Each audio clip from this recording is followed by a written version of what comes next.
कुछ ऐसे तत्व हैं जो पानी में मिल रहे हैं और धीरे धीरे उस पानी को दूषित बना रहे हैं, और उस दूषित पानी पीने की वजह से हमें फिर बहुत सारी बीमारियां हो रही है। ऐसी कौन सी चीजें हैं जो दूषित बनाती है? उससे पहले, there are two sources of water for us, one is surface water, one is ground water. दो सोर्सेस अवेलेबल, एक तो सरफेस के ऊपर का पानी, एक ग्राउंड के अंदर का पानी, जमीन के अंदर का पानी। surface water means river water, dam water, water reservoirs. Okay, so that are the surface water. Means जो तालाब का पानी है, धरन का पानी है, झील का पानी है, झरने का पानी है, जो जमीन के ऊपर हमें नजर आ रहा है आंखों से, वो सारा पानी आपका surface water. Ground water means borewell water, this well water, submersible, hand pump, etcetera etcetera, that is ground water.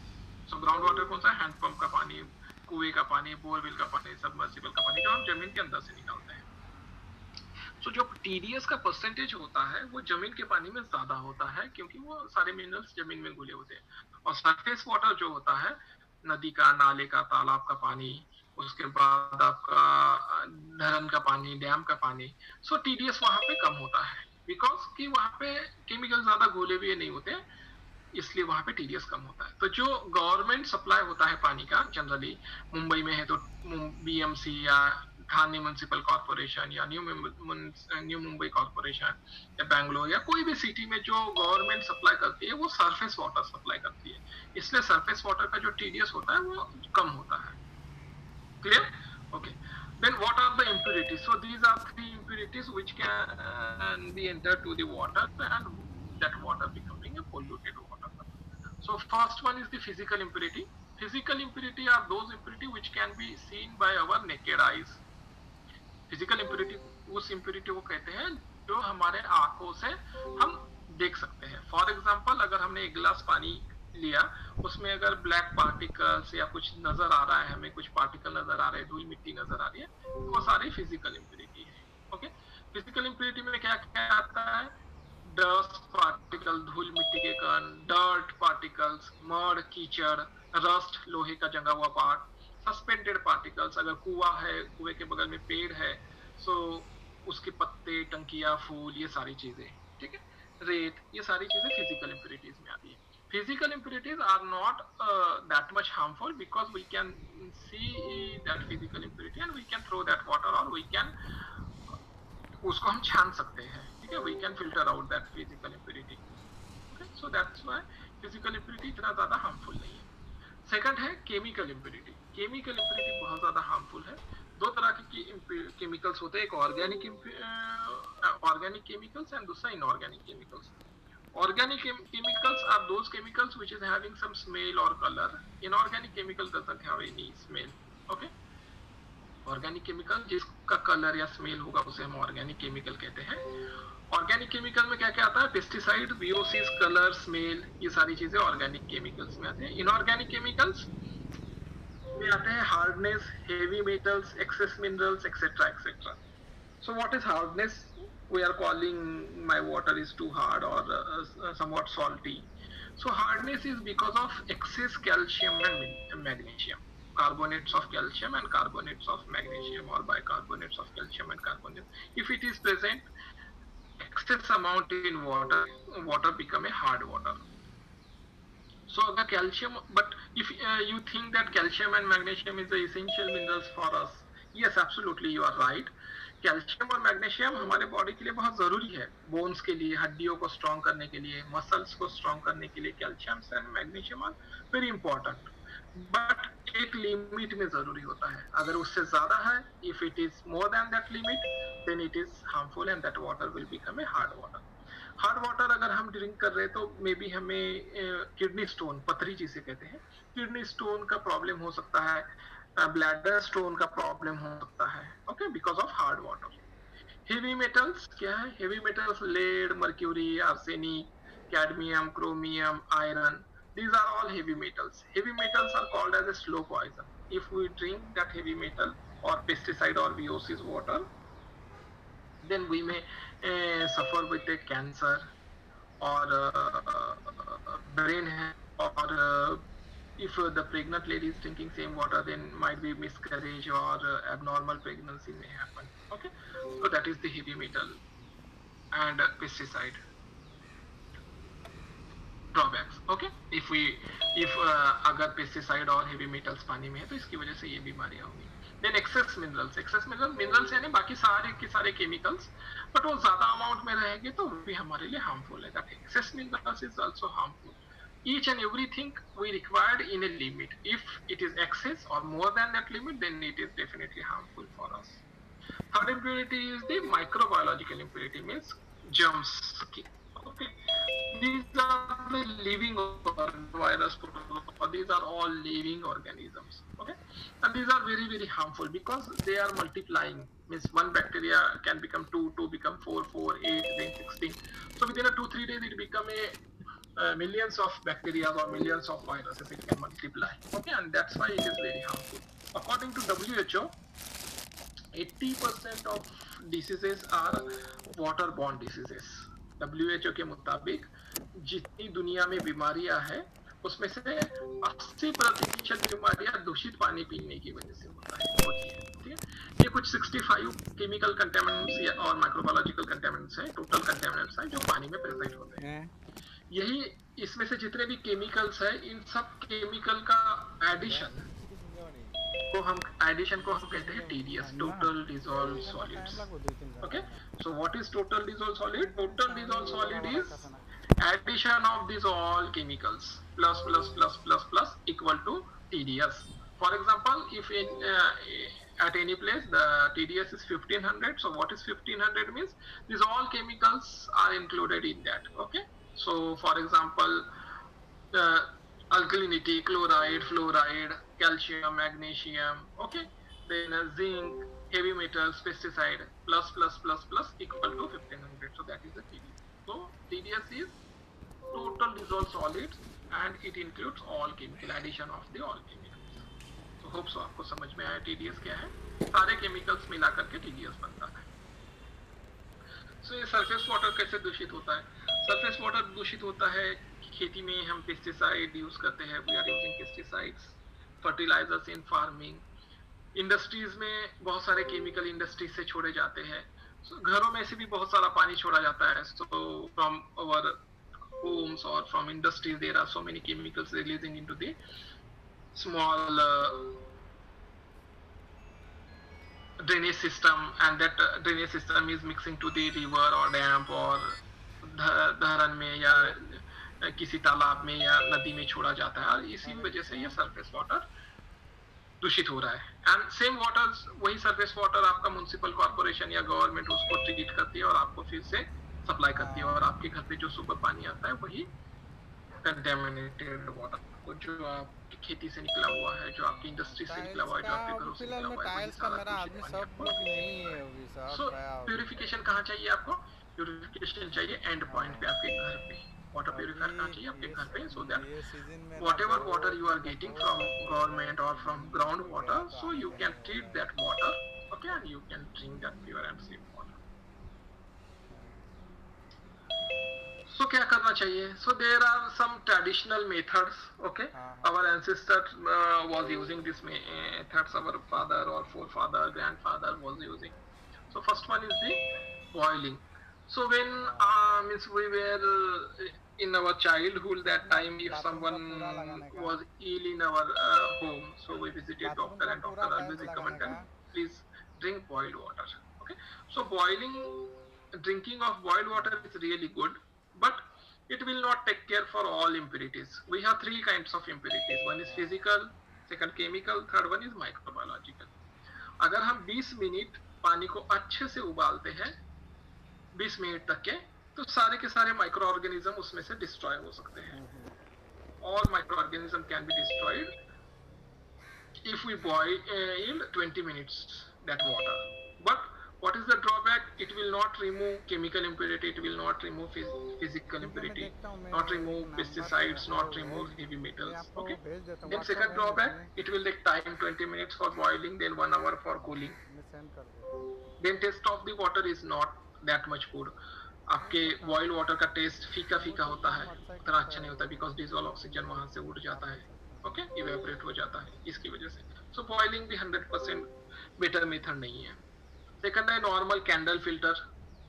Candle filter ये फिजिकल इम्प्योरिटी को निकालते हैं, it will remove only physical impurity but not micro organism, not germs, not chemicals. Okay, so this is also not 100% safe technology.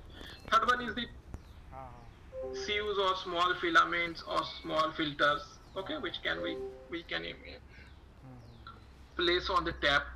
So ये छोटी जाली या कपड़े से जो छानते हैं लोग, ठीक है उस पे, हाँ, वो भी यूज करते हैं, बट वो बुला भी लीजिएगा। ओनली और फिजिकल इम्प्योरिटी को रिमूव देंगे, पहले क्या करना केमिकल ना, इम्प्योरिटी जो या फिर जो फिल्टर है ना, जो पेस्टिसाइड या कोई भी फिर कंपनी का जर्म्स को रहता है ना, रिमूव उसको नहीं फोटो मार के करेंगे। भेज ओके, देने का। सो ये कुछ तो क्या होता कन्वेंशनल है ना, तो टेक्निक्स फिर थी जो उसका 100% सामान नहीं जो है। है फिर हमें वो लेके जा 100% सकते क्या हैं, ऐसा होता टेक्नोलॉजी है। है, नहीं तो तो न्यू एज जाएंगे फिर रिटर्न टेक्नोलॉजीज है, आता है, ऐसा होता है। अल्ट्रावायलेट टेक्नोलॉजी और मेम्ब्रेन टेक्नोलॉजी। अल्ट्रावायलेट है ना UV technology, membrane there are 3 membrane technology. One is UF membrane, second is NF membrane, third one is the RO membrane.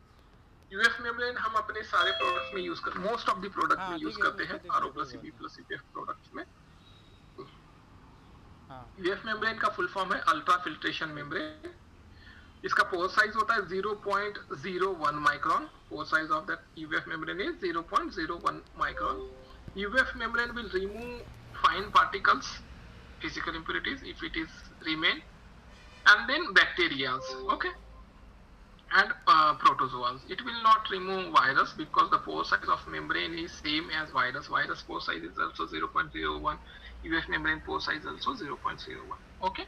So for viruses there are RO membrane, there are UV lamp to destroy that. Okay. Second is the NF membrane. NF membrane, full form that NF membrane is nano filtration. Pore size of the NF membrane is 0.001. UF membrane is 0.01. NF is 0.001 nanometer, micron, sorry.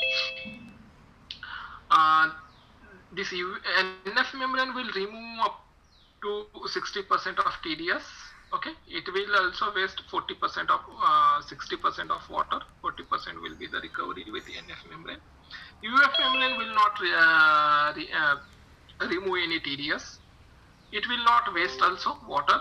Whatever water you are passing through UF membrane, you will get 100% water, no wastage in UF. Third one is the reverse osmosis, means RO membrane. The pore size of the RO membrane is 0.0001 micron. This is a 4G technology kind of, okay. Smallest one, it will remove all heavy metal, pesticide, all chemicals, all microorganism, all germs, bacteria, virus, protozoa, each and everything it will remove, okay.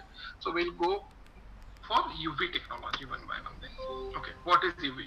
The natural source of UV is the sun, but there is a ozone layer, so that's why UV is not reaching to the earth, and that's why we are safe. Otherwise UV is very harmful for living organism. So then people do research and made UV lamp and all, and that UV lamp is using for different purposes, for different purification or different technology.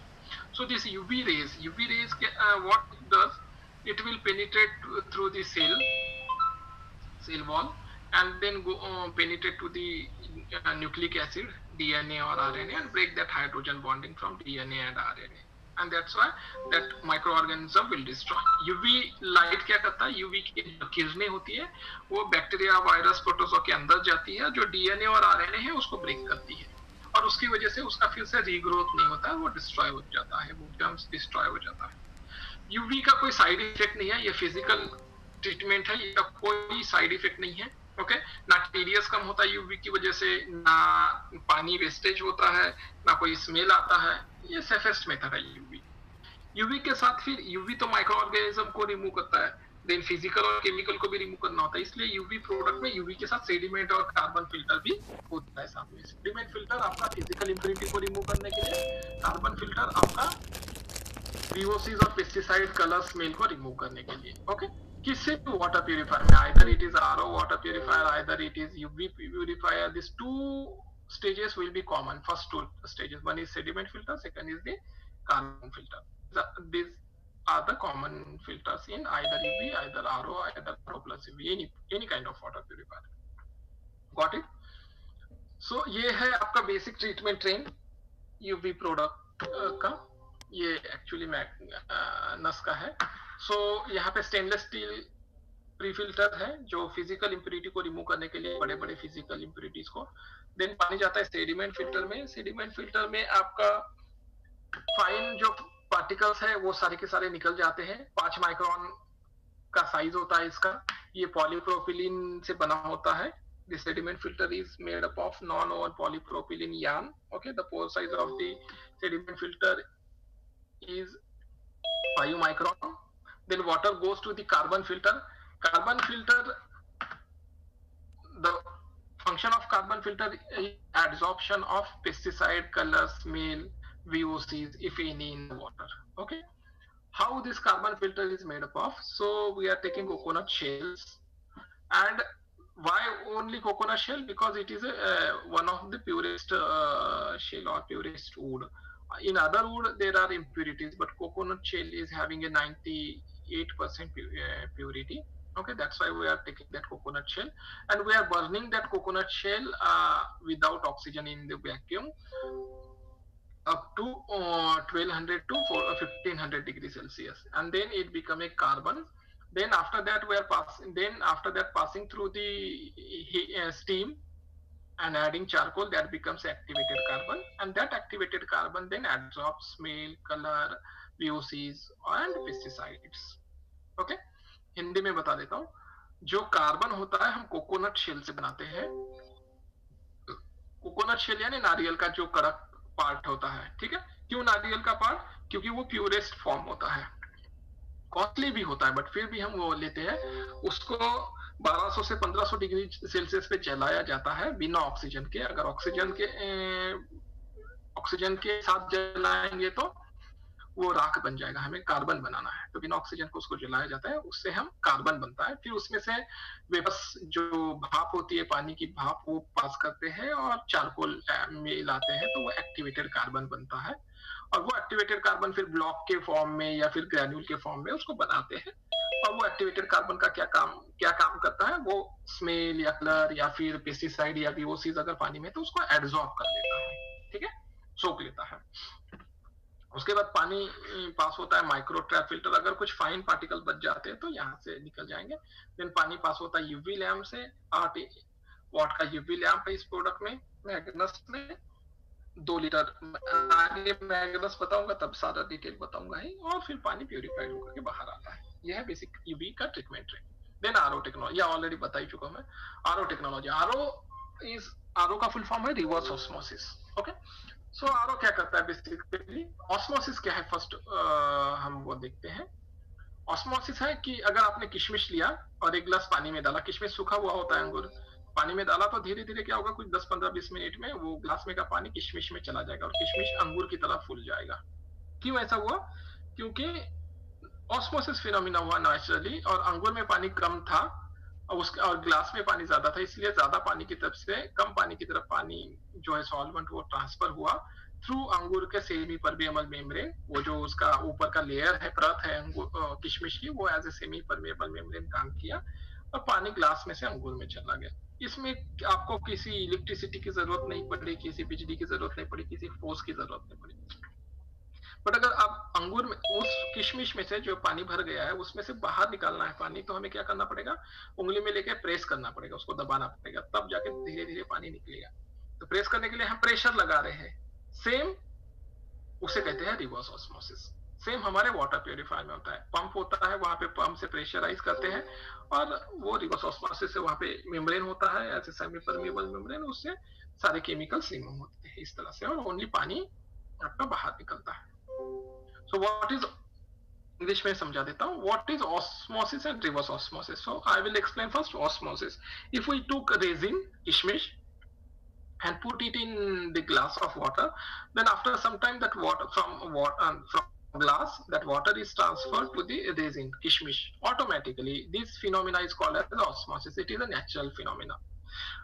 If now we want to remove water from that kishmish, that resin, then we need to press that resin and we need to apply the force, pressure, okay, on that resin, and then only water will come out from that resin or that kishmish. Okay, that is called as reverse osmosis, ulta.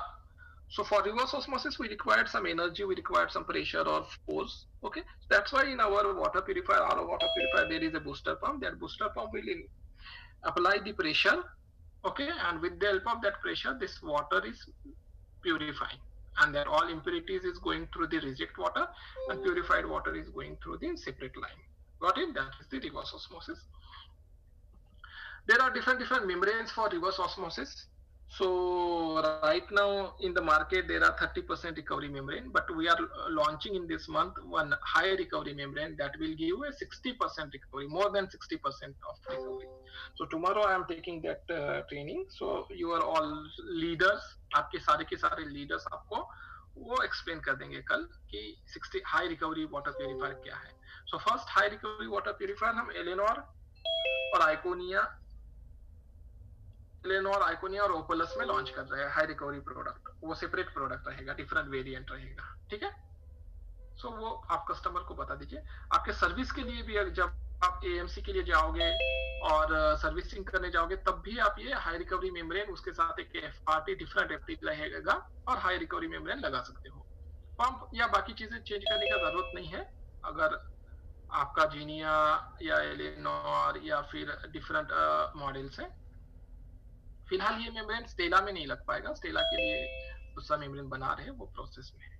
ठीक, सो ये आप AMC के लिए जाओगे तब आप customer को बता सकते हो. कल आपको इसका सारा जानकारी मिल जाएगा. फिलहाल के लिए इतना बताता हूँ कि ये high recovery membrane more than 60, India का सबसे पहला मेम्ब्रेन है जो 60% से ज्यादा रिकवरी देगा. रिकवरी यानी क्या होता है? What is recovery? Recovery means कि जैसे हम प्यूरिफाई करते हैं पानी, एक गिलास, अभी फिलहाल क्या होता है, एक गिलास प्यूरिफाइड वाटर लेने के लिए just hello.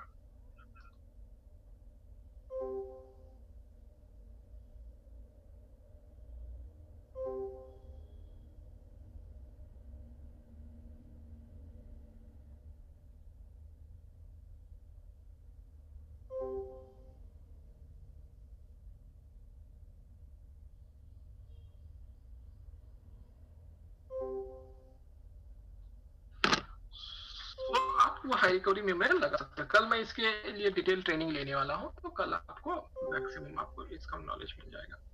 तो ये बेसिक ट्रीटमेंट ट्रेन है आरओ का. आरओ में क्या होता है कि external pre filter, this is external pre filter. This external pre-filter is made up of same polypropylene yarn, but there are 3 layers. One is outer layer is having 15 micron size, pore size. Middle layer is 10 micron pore size, and inner layer is with 5 micron size. So it will remove all physical impurity. Then water passes through the low pressure switch, LPS. It will detect the pressure. If it is lesser than 4 psi, then it will give the signal to the PCB, and PCB will give signal to the solenoid valve, and solenoid valve will not open. So your water purifier will not open. Okay? So LPS को bypass नहीं करना. ये बहुत important component है आपके pump को बचाने के लिए, ड्राई रन से बचाने के लिए, प्रोडक्ट को बचाने के लिए. अगर आप इसको बाईपास करेंगे तो पंप और मेम्ब्रेन खराब हो सकता है. ठीक है, और यही पंप और मेम्ब्रेन, यही दो मोस्ट इंपॉर्टेंट क्रिटिकल कंपोनेंट है आपके वाटर प्यूरिफायर के. So please don't bypass this LPS. Okay, if pressure is less at any side, then you can install external booster pump, Blue Star's external booster pump. Then carbon filter, water will pass through the carbon filter. I already explained what is carbon, how it is prepared. Then solenoid valve is a gate valve. Okay, it works as a gate valve. It is an electromagnetic valve. Then booster pump will pressurize the water and provide approximately 90 psi to the membrane. Okay, अगर I will explain here only. अगर कहीं पे booster pump खराब है तो booster pump खराब है या नहीं है, ठीक है या खराब है, उसको चेक करने के लिए पहले रिप्लेस करने से पहले तो उसका प्रेशर चेक कर लो. बूस्टर पंप के आउटपुट में प्रेशर गेज लगाइए. प्रेशर गेज का एक एंड जो है वो मेम्ब्रेन को लगाइए, मेम्ब्रेन के इन में लगाइए, और वहां पे मशीन को ऑन करके चेक कीजिए, पानी ऑन करके कि कितना प्रेशर वो बूस्टर पंप दे रहा है. इनिशियली जब ये नया रहता है तो 90 psi देता है. जब मशीन वर्क करता है स्लोली कम होता है. सो मिनिमम इसका जो प्रेशर होना चाहिए 60 psi होना चाहिए. अगर 60 psi तक ये प्रेशर बिल्ड कर रहा है, इसका मतलब बूस्टर पंप एब्सोल्युटली ओके है, बूस्टर पंप चेंज करने का जरूरत नहीं है. तो जहां पे भी बूस्टर पंप आपको खराब लग रहा है, पहले प्रेशर गेज से चेक कीजिए। अगर बूस्टर पंप 60 psi के ऊपर प्रेशर बिल्ड कर रहा है मेम्ब्रेन को, देन बूस्टर पंप खराब नहीं है। अदर आप कंपोनेंट देखिए या वाटर का प्रेशर देखिए, या कंपोनेंट कोई पार्शियली चोक हुआ होगा, इसकी वजह से प्रेशर नहीं आ रहा है, इसकी वजह से फ्लो रेट कम आ रहा है मेम्ब्रेन से। Okay okay, so I will explain in English also. Booster, if you are thinking that ki booster pump is faulty at any side, then don't replace booster pump immediately. First, you need to check whether this booster pump is providing adequate pressure to the membrane or not. You check with the help of this pressure gauge. Okay, this pressure gauge you place in between means output of the booster pump and input of the membrane, and then switch on the machine and switch on open the diverter valve for water, and then check how much psi this booster pump is generating to the membrane. Okay, if it is 60 psi, minimum 60 psi, then this booster pump is absolutely okay. If it is lesser than 60 psi, then you need to change the booster pump. Okay, otherwise do not replace, and please check other filters. Then water passes through the membrane. All filters having one input and one output, but this membrane is having one input and two output. One input means input water, two output, one is for purified water, one is for reject water. So all impurities, whatever chemicals is removing, okay, from this water, so that all impurities is going through this reject water. Okay, and there are FRT, flow restrictor valve or flow restrictor. So different products having different FRT. So that FRT means in Aristo, Iconia or Imperia, 450 ml FRT is there. In Genia, Eleanor or Oculus, 550 FRT is there.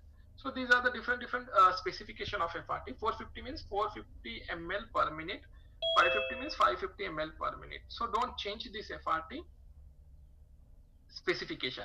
If Eleanor, if it is 550 and if you are thinking that this FRT is choked, so please install same number of FRT, 550 ml only. Don't replace 550 with 450 or 450 with 550. Got it? Then water will pass through the, if it is IBT product, then through IBT. If it then through MI, then UV chamber, and then water will store into the tank. Okay. This is all about the water and water contamination, how it become a contaminated water, what are the diseases we are facing if we drank this impure water or contaminated water. Okay, so now we will move on the products. These are the product categories. Many products are not listed here, like Eternia, then Iconia, then Aristo is Aristo. Okay, so I will explain one by one. So we'll start from Stella first. Okay, so whatever the complaints you are facing, whatever the problem you are facing, you can ask now. Okay, one by one. So first we'll start with the Stella. So whatever Stella related complaint you can ask. Okay, one by one. You can ask in your regional language, either Hindi, either English, either Tamil, any language. So respective person can translate to me. Then I will try to answer. Okay. So Stella. Stella is the most premium, super premium product in our category. Okay, it will deliver cold water from here, ambient water means normal water also from here, hot water from here, and very hot water. 4 kind of water it will deliver. There are 4 LEDs in left side and 2 LEDs in right side. Okay, these 4 LEDs, one is topmost LED is tank full LED, second one is the cold LED, third one is for hot LED, and fourth one is the hot standby mode. Okay, here there are touch button right side, and it is for selection mode. One is for ambient, one is for cold. Okay, cold means blue, ambient means green. Okay, and that middle is the water drop. This is the electronic dispense. With electronic dispense, there is a micro switch here and here. If you touch or press that switch, then only water will dispense. Otherwise, it will not dispense. It is coming with a double protection. Okay, double purification technology, that is RO and UP. Both technology are there. It will come with the ImmunoBoost technology. What is ImmunoBoost? ImmunoBoost is a IBT cartridge, okay? IBT's full form is ImmunoBoost technology. IBT. What IBT will do? IBT will enhance your taste of water, will add the mineral, will enhance the pH, increase the pH. Will that water will become a antioxidant, and ORP will also reduce in minus. Okay, so that is the function of the IBT, ImmunoBoost technology. You might saw some. I will show some videos also. Okay, some TVCs, TV commercial and some videos regarding IBT. So what IBT क्या करेगा? IBT TDS को बढ़ाएगा, mineral add करेगा, मतलब mineral add होगा मतलब TDS बढ़ेगा, pH को भी बढ़ाएगा, पानी को अल्कलाइन बनाएगा, अल्कलाइन वाटर बनाएगा, एंटीऑक्सीडेंट बनाएगा और ओआरपी को भी कम करेगा. सो ये बहुत ही इंपॉर्टेंट टेक्नोलॉजी है आईबीटी, बहुत ही इंपॉर्टेंट कार्ट्रिज है. ओके, आईबीटी कैसे इंस्टॉल करेंगे मैं आगे बताता हूँ आपको. टेस्ट एंड आंसर है इसमें. Then separate hot and cold के लिए डिफरेंट डिफरेंट फॉसेट है, टच सेंसर है, इलेक्ट्रॉनिक डिस्पेंस है, 8.2 लीटर का स्टोरेज टैंक है. देन ठीक है, बाकी सारे फीचर्स तो बता ही दिए मैंने. Okay, so I will move on the technical side, more on the Jalil bro, once again. Bharati. Balaji. Yeah, Jatin, once again. Balaji, after completing Stella, then you can ask the question. Okay. Okay. So okay, you can. Stella, Okay. yes, Stella having 4 systems. One is purification system, one is cold. Okay, sorry, this might be you are not able to solve that.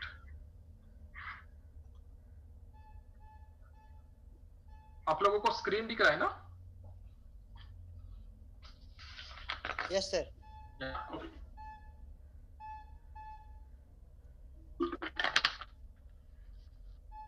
Stella having 4 systems. One is purification system. Purification system में क्या क्या आता है? Booster pump, solenoid valve, UV lamp, okay? LPS, ये सारी चीजें आपके purification system में आएगा. और फिल्टर्स. कोल्ड सिस्टम में आएगा आपका compressor, then yes compressor, then cold sensor. Then hot system में आएगा आपका हीटर और हीटर से रिलेटेड सारी की सारी चीजें. Okay, then water dispensing system में आएगा आपका micro switch, display PCB and 3 different SVs. So these 4 systems are there. These are the resistance value for cold sensor and hot heater sensor. Okay, for cold sensor, if you want to check, so at these 30 degrees Celsius, it will give 8.3 kilo resistance. This is a resistance value. You can take a snap or photo of this table as well for your reference, whether hot sensor is working or not. So at 30 degrees Celsius, if it is showing 8.3 kilo ohm on multimeter, then that cold sensor is absolutely okay. This is for heater. Heater mode, if it is 60 degrees Celsius, on 60 degrees Celsius, if it is showing 52.9 kilo ohm resistance, then that heater sensor is absolutely okay. At 80 degrees Celsius, it will give 25.4 degrees, 25.4 kilo ohm. Okay, this is a resistance value. Then how to open this product? कैसे खोलेंगे product को, Stella को? सो Stella के back side में एक top पे एक screw है, उस स्क्रू को निकालेंगे, अनस्क्रू करेंगे. अनस्क्रू करने के बाद इस टॉप कवर को पीछे की तरफ खींचेंगे. If we pulled out that top cover, then top cover will remove. After removing the top cover, you can see the tank of the Stella. Okay, if you unlock that tank cover, then you will see the inside of the tank. Inside of the tank there is a spacer for ambient and cold water. In cold water there is a coil, evaporator coil. Okay, hot tank is a separate tank. Then आपको ये side के 3 screws अनटाइट करने हैं, ठीक है, loose करने हैं. Then इस साइड का एक स्क्रू निकालना है, तो साइड का पैनल निकलेगा. ओके, देन ये बॉटम साइड का एक स्क्रू निकालना है लेफ्ट साइड का, एंड देन सेम उधर साइड का भी एक निकालना है, तब जाके आपका फ्रंट कवर निकलेगा. ये साइड पैनल और फ्रंट कवर निकलेगा. फ्रंट कवर निकालने के लिए जो फॉसेट है उसको भी निकालना पड़ेगा, ये फॉसेट को भी निकालना पड़ेगा. ओके, ये पहले फॉसेट को, ये स्क्रू, ये थ्रेडेड फॉसेट है, थ्रेडेड एंटी क्लॉकवाइज आप घुमाओगे. If you are moving anti clockwise, then that faucet also will remove, okay, and after removing this faucet you can able to remove this front cover, okay, entire front cover. After removing this front cover there is a PCB, there are SVs, there are PCB transformer, you can Hello. see entire components Ah. from the inside, okay. This is a PCB in white color enclosure, there are 3 SVs, dispense SV. So this red color SV is for hot water dispensing, yellow color SV is for ambient water, normal water dispensing, and this black color SV is for cold water dispensing. This is a water level sensor, okay. Yeah, I will show one by one all things. If you want to remove this front LED PCB, there are 2 LED PCB. One is display PCB A and display PCB B. So left side one, there the 4 LEDs are there, na? Tank full, cold, hot, and standby hot. So that side is called as a display PCB A, okay. And the right side where we are selecting normal mode or ambient mode, okay, that is the display PCB B. So if we need to that, then we need to remove this screw, okay, this 2 screw and 1 screw from here, and then you can able to remove that one. These are the components. This first one is the fan, second one is the fuse, okay, this is 15 ampere fuse. If electricity is not there, means you are putting this plug into the 15 amp plug and you are switch on, if you switch on the product, but LED is not glowing, means current is not coming to the PCB, or current is not glowing, not coming to the LED, and no other LEDs are glowing, then it means that fuse, you need to check the fuse first, okay. अगर आपने plug लगाया, machine को on किया और कोई भी LED नहीं जल रहा है या करंट नहीं आ रहा है, तो आपको फ्यूज चेक करना है। यहाँ पे फ्यूज को खोल करके ब्लैक कलर या व्हाइट कलर के आपके एनक्लोजर में रहेगा, उसको खोलना है, देखना है फ्यूज ठीक है या नहीं है। If that fuse is not working, then you need to replace with another fuse with 15 amp, okay? अगर वो फ्यूज ठीक नहीं है तो 15 amp से दूसरा फ्यूज आपको रिप्लेस करना है। अगर वो फ्यूज ठीक है तब भी करंट नहीं आ रहा है, तो देन ट्रांसफार्मर का आउटपुट, ट्रांसफार्मर की इनपुट पे आ रहा है या आउटपुट पे आ रहा है, वो चेक करना है। 230 वोल्ट आएगा ट्रांसफार्मर पे, ओके। ट्रांसफार्मर का देन एक वायर जाएगा आपके कंप्रेसर की तरफ और हीटर की तरफ, और 2 वायर आएंगे पीसीबी, ओके। कहाँ पे आएंगे वो मैं बताता हूँ आपको। सो वो दोनों वायर में आपको 24 वोल्ट आएगा। देन थर्ड नंबर का ये है आपका water leakage stop wall, okay, anti leakage wall और लीकेज डिटेक्शन वॉल। अगर आपने इंस्टॉलेशन किया और कहीं से लीक हो रहा है, तो ये पानी लीक होकर के ये बेस प्लेट पे आएगा, और अगर बेस प्लेट पे इस वॉल, यहाँ पे सेंसर लगा हुआ है, इस वॉल ने सेंस किया कि यहाँ पे लीकेज है, तो ये लीकेज जो सेंसर है, ये लीकेज वॉल एक्टिवेट हो जाएगा और इनपुट वाटर नहीं आने देगा, ओके। आपका मशीन ही नहीं चलेगा, इनपुट ही वाटर नहीं आने देगा। तो आपको इंश्योर करना है कि बेस प्लेट पे कोई भी वाटर नहीं है, अच्छे से स्पंज से या कपड़े से ट्राई कर देना है पूरा, और तब जाकर के मशीन को ऑन करके, ऑफ करके ऑन करना है, और फिर मशीन आपका रन करेगा। उसके बाद ये 4 नंबर का आपका पीसीबी है। 5 नंबर का ये आपका वाटर लेवल सेंसर है। कभी कभी क्या होता है कि टैंक फुल का एलईडी ब्लिंक करता है, उसके 2 रीजन हो सकते हैं, या तो इसका जो ये वायर हार्नेस है ना, जो पीसीबी में जा रहा है, यहाँ पे ये ठीक से कनेक्शन, लूज कनेक्शन है, और यहाँ पे कुछ वाटर वेपर्स जमा हो गए, उसको हमको फूक मार के ब्लोट करके उस वाटर वेपर को हटाना है, ठीक है। उसकी वजह से भी ब्लिंक करता है। So if that water tank full LED is blinking, then we need to blow here, or we need to remove this connector from PCB and then again with that connector, okay. So then your problem will be solved. If still that problem is persist, then you have to replace this water level sensor. 5 number. 6 number है आपका hot का solenoid wall, red colour का। 7 number का है ambient का normal का solenoid wall, yellow colour. 8 का है ब्लैक कलर का सोलेनॉइड वॉल, कोल्ड के लिए, ठीक। ये डिस्पेंस के लिए है सोलेनॉइड वॉल। इस प्रोडक्ट में there are 5 solenoid valves, okay. 3 are for dispensing, 1 is for hot, 1 is for ambient, middle one is ambient, and right one is the cold. 2 is at bottom, 1 is for input water, for drainage water, okay. So total 5 solenoid wall are there. This drainage wall, drainage solenoid wall is with blue color and is with white color. Input water solenoid wall is with white color. Okay, so input solenoid valve is combined with LPS as well. Okay, LPS and SV is combined, so it is a bigger size one, and rest are the normal size. So 9 number का है आपका trans, 10 number का है आपका hot water tank, 11 number का है आपका drainage का सोलोनाइड वॉल, एंड 12 number है आपका इनपुट वाटर का solenoid valve. Okay, then here are the filters. This is 12 हो गया ना. 13 number is the drainage ka hose connector. This you don't need anything. If there is a one switch back side, black colored switch, if you want to drain that water, you just switch on that switch. Okay, then all water present in the storage tank will drain out through the drainage piping, this blue color pipe.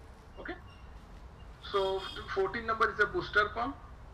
Then these are the filters. This is a combo filter, sediment and carbon. This is a yellow color RO membrane. This is a post carbon. There are two variants. One is normal Stella, one is Stella with IBT, ImmunoBoost technology, Stella with. So this ImmunoBoost technology will coming separately. Okay, if customer wanted to install this IBT, then what the service person or you need to carry this IBT along with you at the time of installation. Then you need to remove this post carbon. Okay, these filters are the quick QMC kind of quick mounting cartridge. Okay, so if clockwise you are moving, so that will fix inside that cap. If anti-clockwise you are moving, then it will remove from the cap. This is the filter, this is the cap. Okay, so to fix IBT inside the Stella, then you need to remove this post carbon.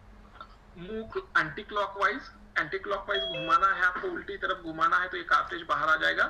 Then there are two screws, one is here over the cap. So you need to untighten that screw, untighten. Screw को खोलना है, दो screw को खोलोगे तो ये cap भी निकल जाएगा. इस कैप में से ये ट्यूबिंग है आपका, एक आरओ मेम्ब्रेन का आउटपुट का ट्यूबिंग है, एक यूवी के इनपुट का ट्यूबिंग है. वो दोनों ट्यूबिंग निकलना है, ये कैप भी निकल जाएगा. इसकी जगह पे दो एल कनेक्टर लगाना है, एक आरओ मेम्ब्रेन के बाद एल कनेक्टर और एक यूवी के इन में कनेक्टर, एल कनेक्टर लगाना है और यहाँ पे आईबीटी लगा देना है. इनपुट नीचे से जाएगा, थोड़ा ट्यूबिंग भी लगेगा, नीचे से इनपुट और ऊपर से आउटपुट, और फिर आउटपुट यूवी इन में दे देना है. इसके पीछे यूवी है और यहाँ से ये इनपुट जा रहा है एल कनेक्टर. ठीक, तो ये सारे फिल्टर्स इसके.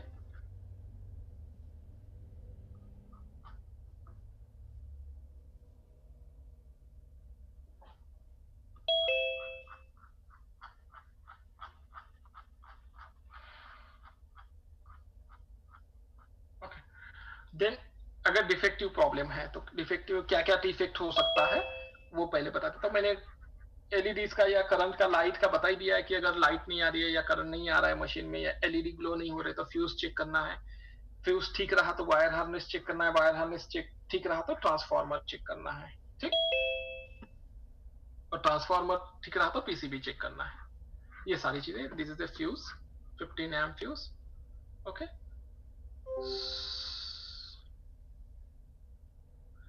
अगर वाटर प्यूरिफिकेशन मोड डिफेक्टिव है या फिर टैंक फुल का जो एलईडी है वो ग्लो कर रहा है तो उसके लिए क्या करना है वो भी मैंने ऑलरेडी बता दिया है. ठीक है, इसमें फूक मारना है या फिर इसका कनेक्टर चेक करना है प्रॉपरली, सोलोनाइड वॉल्व चेक करना है प्रॉपरली, एलपीएस चेक करना है. ठीक है, प्रेशर ठीक है या नहीं है. ओके, देन अगर हॉट वाटर नहीं आ रहा, if what you are not getting hot water, okay, और water is not becoming hot, then you need to check the resistance value first at different level. If it is overheating, then these two bimetals will be tripped. Okay, two bimetal will trip. So just like a MCB at our place, so MCB will trip any short circuit or something. So similar kind of this two bimetal are placed. One is top side, one is bottom side. Okay, over the hot tank. Hot tank के ऊपर में ये biometal, white colour के biometal लगे हुए हैं. एक ऊपर की तरफ है, एक नीचे की तरफ है. तो जैसे एमसीबी ट्रिप होता है ना हमारे घर में कोई शॉर्ट सर्किट की वजह से, सेम अगर ओवर हीटिंग हो रहा है या कुछ प्रॉब्लम हो गया हीटर में तो ये ट्रिप हो जाएगा. तो आपको क्या करना है, आपको जस्ट उंगली से प्रेस करना है, पहले मशीन को बंद करना है, पहले चेक कर लेना है कि सारे वायरिंग वगैरह कहीं तो शॉर्ट तो नहीं है, कोई कनेक्टर तो नहीं निकला हुआ है, पीसीबी में सारे एक बार निकाल करके फिर से कनेक्ट करना है हीटर के वायर्स, ये सारे वायर्स पीसीबी में जो जा रहे हैं वहां पे ठीक से कनेक्ट करना है। और उसके बाद ये जो बाइपोलर है, ये जो बाहर निकल गया है, इसका व्हाइट सेंसर ये यहाँ पे दिख रहा है, उसको प्रेस करना है, तो टक करके आवाज आएगा, ठीक है, पुश बटन जैसे आप प्रेस करते हो तो टक से स्विच का आवाज आएगा, मतलब वो आपका फिक्स हो गया, वो अंदर की तरफ चला जाएगा। So when you are pushing that by metals, then you feel that tuck sound, okay, that means it is placed properly and it will go inside, okay, and then you switch on the machine and then you will check, okay. If still that problem is persist, then you need to check the hot solenoid valve, if water is not dispensing, whether that connection is proper or not, okay. This wire harness is for all three SVs, okay, and this is for heater, okay. So you need to check this both wire connections on the PCB. Just remove this wire connection and then again place it properly, okay. Then bimetals you place properly. This from transformer, these two wire connections are going, so that also you need to check to the heater, okay. So whether 230 volt or 220 volt is coming or not, okay. In Stila there are two currents, for transformers and for heaters. The current you will observe that 230 volt or 220 volt, and for other component, booster pump, solenoid valve, PCB, that is for 21 to 25 volt voltage, okay. So you need to check with the multimeter continuity as well as voltage whether you are getting. Refrigerator leakage or water is not cooling, okay, or you are not getting a cold water, so what will be the issue? If refrigerator is leaking, then you need to replace that refrigerator if it is major problem. If it is somewhere leaking or you need to replace, then you need to fill the gas and then soldering that tubing, okay. If you are soldering, then there will be excess copper tubing inside, okay, in the round, so you need to take that tubing outside, okay, and then you can use GI sheet also for protection purpose while soldering, okay, that copper, so that other plastic part should not melt. If that cold water LED is blinking, then you need to check the cold water SV, that black color SV connection or thimbles is connection is properly. If that is okay, then you need to check the connectors, remove the connector from PCB and then again remove and reinsert properly. Then check the cold level sensor connection, okay. This is a cold level sensor, so this connector is also going to the PCB, so check that connector, remove that connector and then again reinsert properly. If still this problem is persist, then you need to replace this cold level cold water sensor. This cold water sensor is placed inside the tank, white color, inside the tank, okay, white color below inside the tank, okay, you can feel. So you need to remove that thermocol, and from that thermocol you need to remove that cold water level sensor, okay.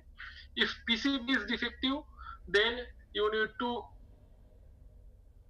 check first whether this electricity is coming to the transformer, and from transformer whether it is passing to the PCB, and from PCB it is whether it is going to the different component or not.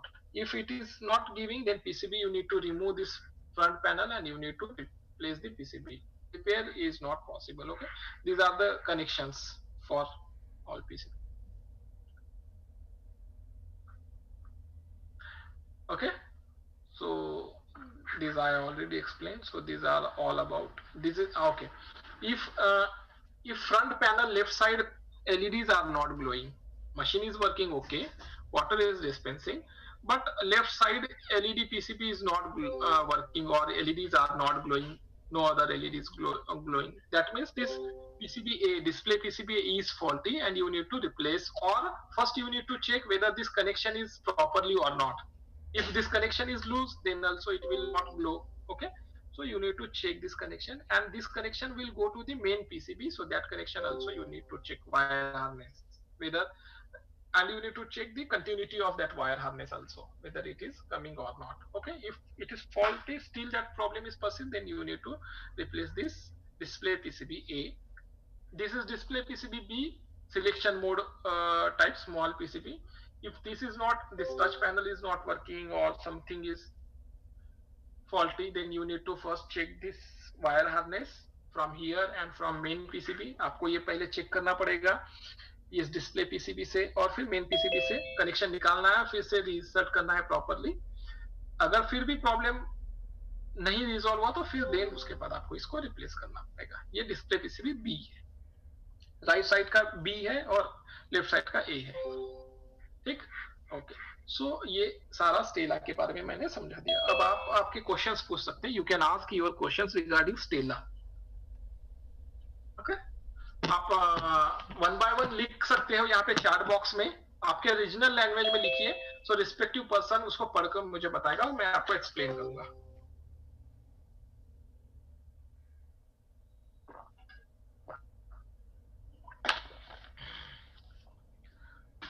Balaji, you can ask your people if any questions, okay, or they can write in the chat box. Yeah, actually, I already told to Originates. Actually, Jalil, can you explain that in Stella, two options is there now: hot mode, standby, and normal. What is it? What is the two type of options? One is normal hot, one is the very hot. Okay, how can we select that options? So if we touch that button for 3 seconds, this one, that switch is there. Just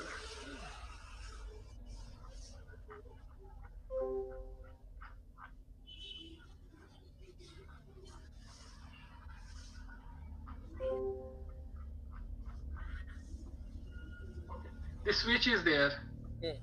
Okay, if we select that 3 seconds, then it will go to the standby mode and then very hot water. Okay, in normal, okay, is the 3 seconds for standby, right? Yes. That is temperature for 85 degree, right? Yeah. In the second options, normal touch and then dispense. Normal touch, single touch, right? No. Okay, what is the normal temperature? 60 degrees Celsius. Sorry? 60 degree. Okay, 60 for normal single press. If you press 3 seconds for, is that standby mode, right? Yes.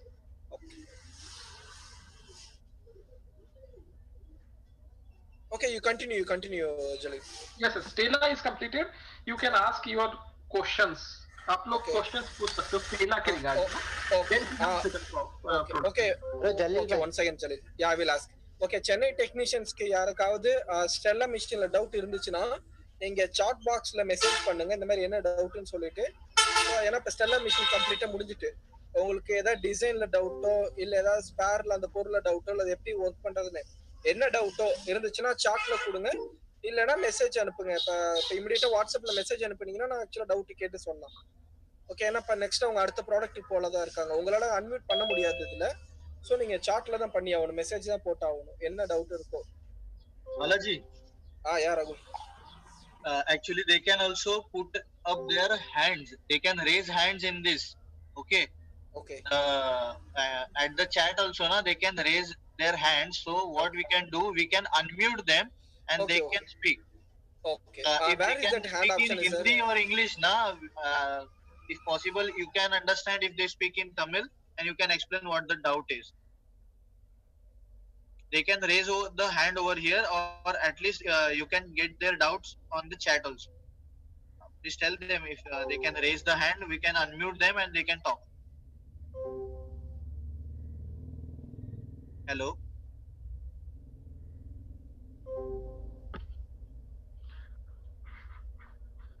Rahul, any question? कोई question है chat box में? No, Rahul. Actually, where is the hand options? Jalil bhai. Participants. Click on the participants. Okay. Okay. There you will get more options and you can raise your hand over there. Okay. See, யாருக்காவது in case உங்களுக்கு unmute பண்ற options கிடையாது. In case உங்களுக்கு எதுவும் doubt இருந்துச்சுன்னா அந்த உங்களோட போன்ல இந்த பார்ட்டிசிபென்ட்னு ஒரு காலம் இருக்கு இல்லையா, அதுல கை தூக்குற மாதிரி ஒரு ஆப்ஷன்ஸ் இருக்கும். நீங்க அதை கிளிக் பண்ணீங்க அப்படின்னா சரி ஓகே நாங்க உங்களை மட்டும் பர்டிகுலரா அன்மியூட் பண்ணுவோம். ஸோ அது மூலமா நீங்க உங்களுக்கு ஏதாவது டவுட் இருந்தா கேட்டுக்கலாம். ஸோ இந்த ஸ்டெல்லா மிஷினுக்கு இப்ப இருந்தா தான் நீங்க கேட்க முடியும். ஸோ நெக்ஸ்ட் மிஷின் போனதுக்கு அப்புறம் நீங்க கேட்க கூடாது. ஓகேங்களா? இப்போ எந்த டவுட் இருந்தாலும் கேளுங்க.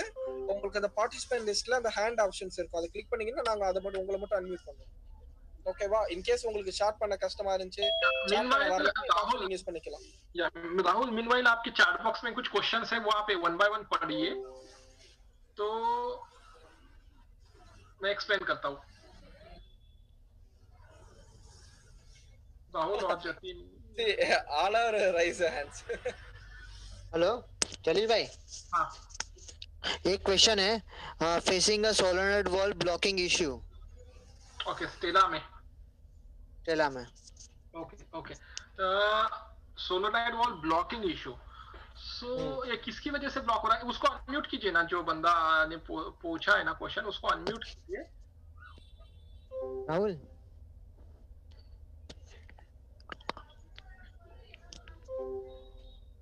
better we will unmute that for just 5 minutes. If anyone asks the questions, we just unmute for 5 minutes. Yeah, I know there are so many questions. So do one thing, go name by name. See, there is one name, Rajdeep Singh. Unmute Rajdeep Singh and let him ask. Rajdeep Singh, आप बात कीजिए. राजदीप सिंह, आप बात कीजिए, unmute करके बात कीजिए. क्या क्वेश्चन है आपका?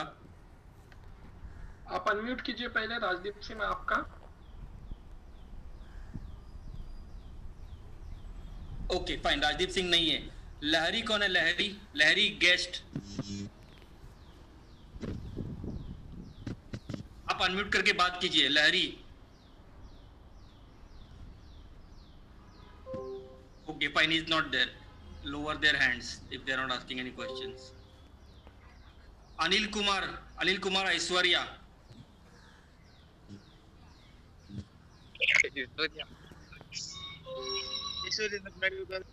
Anil Kumar, unmute and ask your question.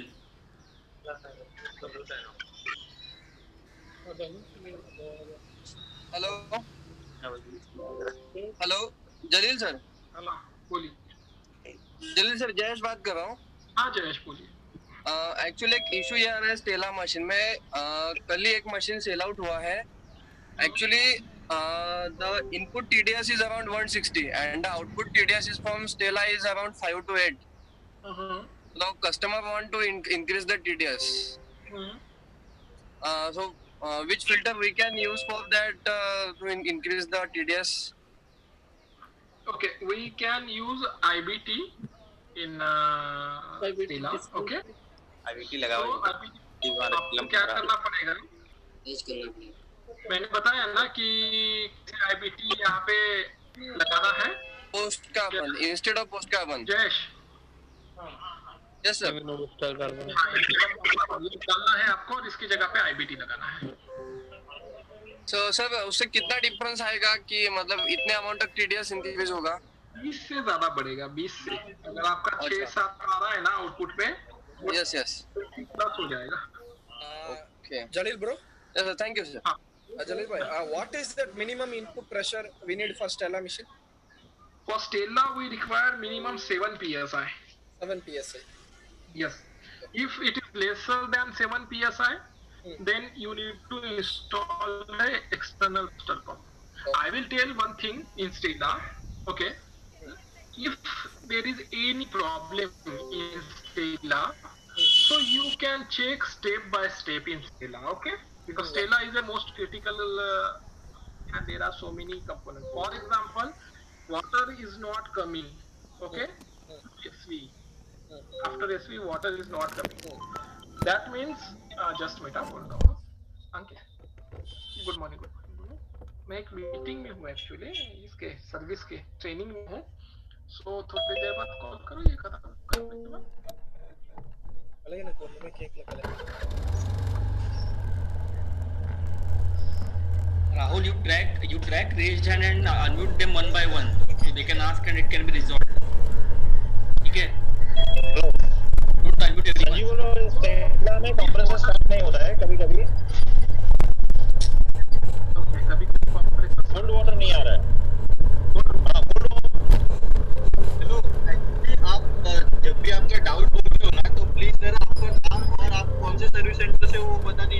Area southern reason कौन सा मास्टर सर्विस एरिया से संजीव कहाँ से मास्टर हाँ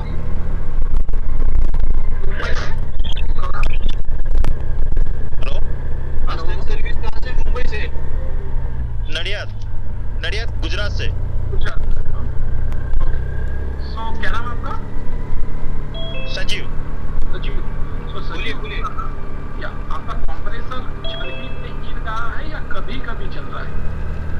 कभी कभी चल रहा है। मतलब कभी चलता है कभी नहीं चलता है? हाँ कोल्ड वाटर आता ही नहीं, कभी बंद हो जाता है कभी आता है, ऐसा होता है। आता है अरे स्टेला मॉडल में सर कंप्रेसर नहीं चालू है, लाइट ब्लिंक कर रही है। एक मिनट पहले इनका आंसर। अब एक क्वेश्चन खत्म होने के बाद दूसरा क्वेश्चन पूछो। एक तो सचिव, आपका जो कंप्रेसर कभी ऑन हो रहा है कभी ऑटोमेटिकली ऑन हो रहा है और ऑटोमेटिकली ऑफ हो रहा है। हाँ ऐसा होता है। उस केस में आपको क्या करना है? पहले तो वो एलईडी ब्लिंक हो रहा है पैनल में। हाँ एलईडी ब्लिंक होता है, रीसेट करते हैं ना एक बार, मतलब दबा के छोड़ देते हैं, उसके बाद वापस चालू हो जाता है, 2 दिन के बाद वापस बंद हो जाता है। हाँ तो वो रीसेट नहीं करना है। अगर आपका 2 दिन के बाद वापस बंद हो रहा है तो आपको एक बार जो कोल्ड सेंसर है उस कोल्ड सेंसर का कनेक्टर एक बार लगाना है। फिर भी यदि नहीं करना है तो सर आपको चेंज करना है। Sorry hello, cold sensor change करना है आपको। जो व्हाइट कलर का कोल्ड सेंसर है ना टैंक में, वो आपको रिप्लेस करना है, तब जाके आपका प्रॉब्लम। ओके दूसरा आपका जो कंप्रेसर से रिलेटेड और एक एलईडी ब्लिंक करता है और कोल्ड वाटर नहीं आता है। तो सबसे पहले तो आप कोल्ड सेंसर का जो कनेक्टर है वायर हार्नेस पीसीबी में जो जाता है उसको निकाल के फिर से लगाइए। एसवी का जो कनेक्टर है उसको निकाल के फिर से लगाइए। कोल्ड वाला एसवी का, तीनों एसवी का एक ही कनेक्शन है उसमें पीसीबी में, सबसे बड़ा कनेक्टर जो है। तब भी अगर प्रॉब्लम, तब भी एलईडी ब्लिंक करता है तो जो राइट साइड में आपका टच पैनल है ना, जिससे आप कोल्ड या एम्बियंट लेते हो नहीं, उसको 5 सेकंड के लिए दबा करके रखिए, प्रेस करके रखिए, टच करके रखिए, तो आपका रीसेट हो जाएगा एलईडी। ठीक है, मतलब कंप्रेसर सेटिंग हो जाएगा। उसके बाद आपका चलने लगेगा। अगर रीसेट करने के बाद भी नहीं चला तो फिर आपको ये जो कोल्ड सेंसर है व्हाइट कलर का, ये वाला सेंसर है बता रहा हूँ।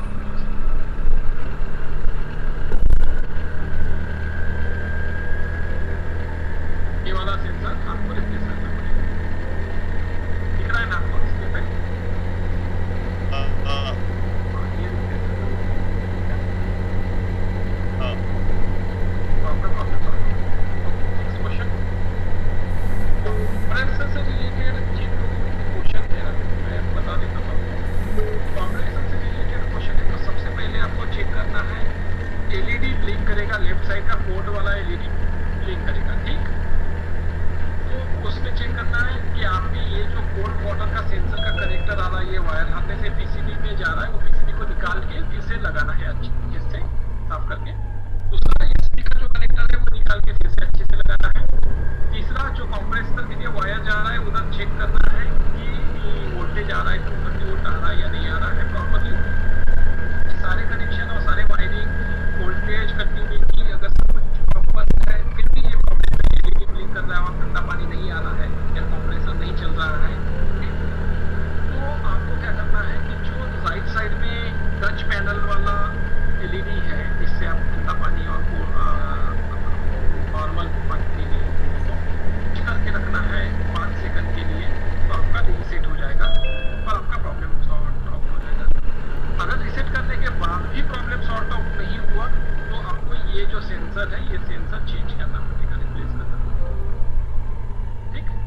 becoming hot or this heater is not working, in that case you need to check the heater wire first, okay, whether it is giving 230 volt or continuity, you need to check.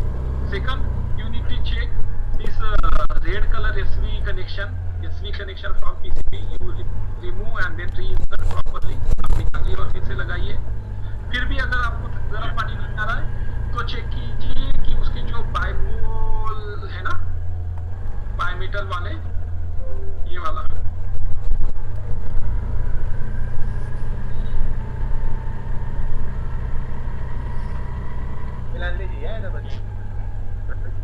Jalil sir, जलील भाई आपको press करना है. एक minute.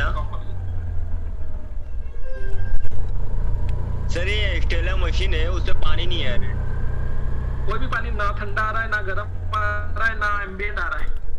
नहीं, पानी आ ही नहीं रहा. पहले मशीन में ना नहीं, वो पानी आ ही नहीं रहा. प्रेशर भी एकदम बढ़ है, टैंक भर ही नहीं रहा है. एंटरप्राइजेस प्लीज जरा आप आपका लोकेशन और ये बताइए ना. पहले आप एक ये रखिए ना, डिसिप्लिन रखिए ना कि आप पहले आपका नाम और आप कहाँ से हो और फिर आप अपना डाउट बोलने कीजिए ना प्लीज. सर मेरा नाम तौफीक है, एस एंटरप्राइजेस कापुरवाड़ी. आने हाँ, सो तौफीक, आपका पानी नहीं आ रहा है तो आप दो चीजें चेक कीजिए. प्रेशर अगर ठीक है, कहाँ तक पानी आ रहा है, ये एसबी के बाद पानी आ रहा है? हाँ सर, एसबी तक पानी आ रहा है बट उसके आगे नहीं आ रहा है. ओके, सो आपका दो चीजें हो सकती है. एक तो नीचे लीकेज हुआ है और वो लीकेज का जो वॉल है वो एक्टिव हो गया है. ये कौन बंदा है जो बार बार ड्राइंग करता है एनोनेट में जाकर के? मैं क्लियर कर रहा हूँ फिर भी वो बार बार करता है. आप अपना कर्सर मत घुमाइए कंप्यूटर पे. ओके, सो आपको क्या करना है कि ये जो ड्रेनेज वाला लीकेज डिटेक्शन वॉल है ना, ये वाला, ठीक, इस बेस प्लेट पे अगर पानी जमा हो गया होगा, किसी कनेक्टर से अगर लीक हो रहा है पानी और यहाँ पे पानी जमा होगा और आपने थोड़ा बहुत ट्रेन किया बट थोड़ा बहुत उसी में रह गया, तो ये वॉल ओपन हो जाएगा, मतलब ऊपर की तरफ उठ जाएगा.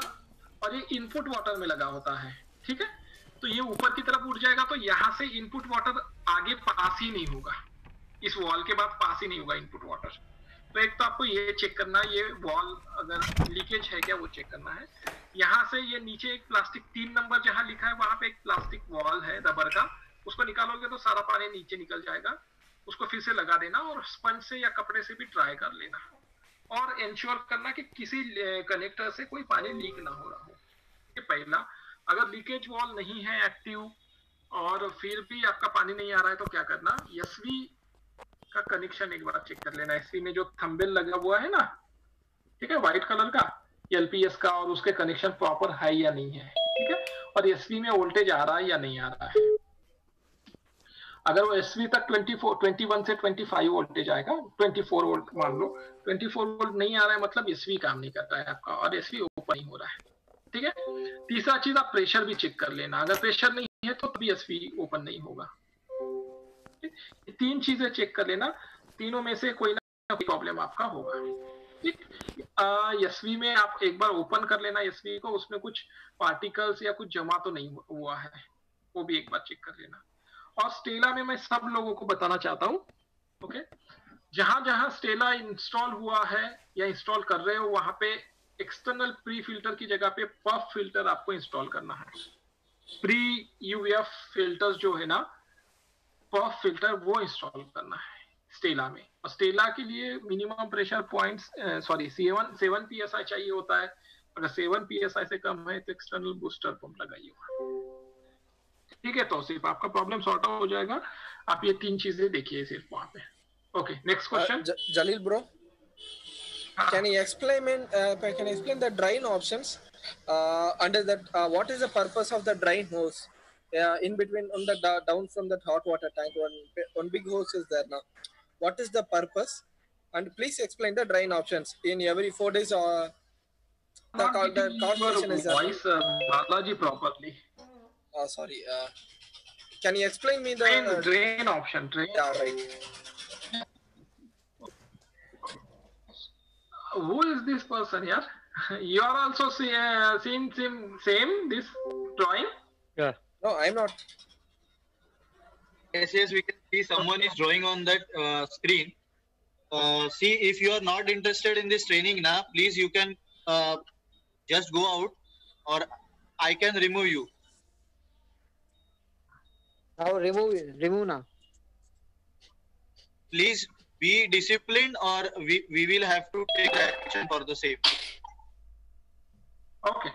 So drainage option is that when if customer is not available at home and he's going for outstation, or he is not using that water, so he can use drainage system, or he need to remove that water, or technician want to remove that water to clean the drainage system. So there is a switch, drainage switch, back side of the machine. Okay. This switch is the ulta switch.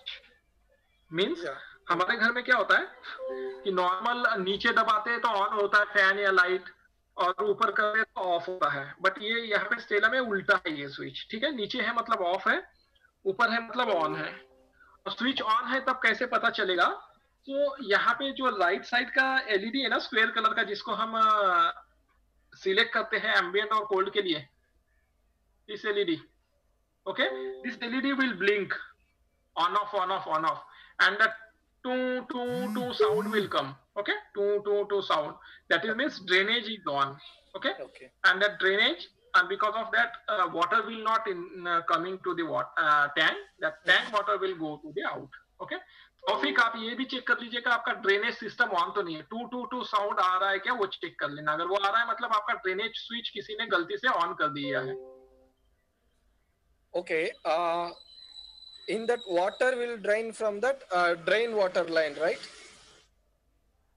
In water pipe, yes. Yeah, then what is the purpose of that one big? Yes, purpose. Hose is there. Purpose is that one hot is water line, that one drain hose. Yeah. Yes, yes. So purpose is that if someone wanted to drain that water is that one. Second one is that every 4 hours, that is one features. Sometimes microorganism may regrowth. Okay. So we have given that option that every 4 hours that water will go through the drainage system and all water will disappear. Okay.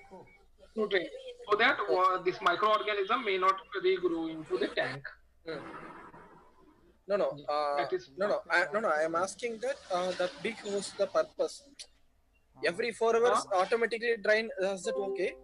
Sorry, every 4 hours is automatically the drain in that entire tank, or only that filter line? No, not every 4 hours. It is in 4 days. Okay. 4 days. Okay, 4 that days. is 4 days. Okay, but I'm just asking that what is the usage of that hose? You understand what I'm asking? Because on pink color tap, the close that one hose is there now. You just go that image. I will show you. It was like. Hi, I have one question.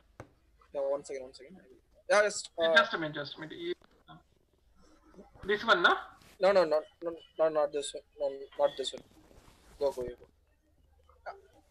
Yeah, stop. Yeah, this one. Down. This one. Yeah, yes, this one. Yeah, this one. Yeah, right. No, not blue color. That pure white. Pure white. Yeah, this one means that. Yeah, correct. Right. Huh? Yeah, right. This- That's that white. This one only, na? Yes. This is for if you want to remove hot water for that purpose. Okay, that is for manual, right? Manual option. Manual. Okay. Yeah. If you want to remove hot water manually, then this is for that purpose. Because some Chennai technician, they are asking these questions. They have a doubt from the drain options. Okay, can I explain Tamil for 1 minute? Yes. So okay, actually அந்த drain options என்னன்னா நிறைய பேர் என்கிட்ட வாட்ஸ்அப்ல கேட்டிருந்தீங்க. அந்த drain options என்னன்னா இப்ப நார்மலா கஸ்டமர் வந்து இப்ப ஏன்னா இது ஸ்டோரேஜ் டேங்க் பாத்தீங்கன்னா ரொம்ப சின்ன டேங்க் தான், சம் 8 லிட்டர் சம்திங் தான். இப்ப நார்மலா கஸ்டமர் வந்து இப்ப வீட்டுல இல்ல வெளியூர் போயிருக்காங்க, ஒரு 2-3 டேஸ் கழிச்சுதான் வராங்க அப்படிங்கிறப்ப அந்த தண்ணி வந்து நம்ம குடிக்கிறதுக்கு ஏத்த மாதிரி இருக்காது. ஸோ நார்மலாவே பேசிக்காவே என்ன இருக்கும்னா எவ்ரி 4 days பாத்தீங்கன்னா நம்ம அந்த ட்ரெயின் வந்து நம்ம வந்து அந்த ட்ரெயின் நீங்க மிஷினோட பேக் சைட்ல பாத்தீங்கன்னா ஒரு சுவிட்ச் இருக்கும், ட்ரெயின் சுவிட்ச்னு சொல்லிட்டு. அதை வந்து நார்மலா என்ன பொசிஷன்ல இருக்கும்னா ஆல்வேஸ் ஆன் பொசிஷன்ல இருக்கும். ஆனா நம்ம எது என்ன பண்ணணும், நம்ம வந்து அதை ஆஃப் பண்ணணும். இப்போ நார்மலா ஒரு நம்ம ஒரு சுவிட்ச் போர்டில் எப்படி இருக்கும், ஒரு ஃபேனை லைட்டா நம்ம என்ன பண்ணோம், சுவிட்சை வந்து ஆன் பண்ணுவோம். ஆன் பண்ணோம்னா லைட் ஃபேன் ஆனாங்க, நம்ம ஆஃப் பண்ணோம்னா இது ஆஃப் ஆயிடும். ஆனா இதுல வந்து பொசிஷனே உல்டாவா இருக்கும், ஆல்வேஸ் ஆன்ங்கிற கண்டிஷன்ல இருக்கும். நம்ம வந்து ஆஃப் பண்ணோம்னா இந்த ஒரு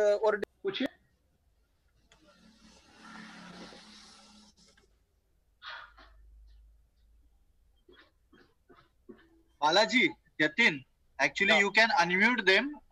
You are now co-host, so you can unmute them. Whoever are raising the hands, you can see that blue hands, right? किसी को भी डाउट है, आप लोग वो ब्लू हैंड जो है रेज हैंड करके आप वो लोग आपको अनम्यूट कर देंगे, आप आपका डाउट पूछ सकते हो।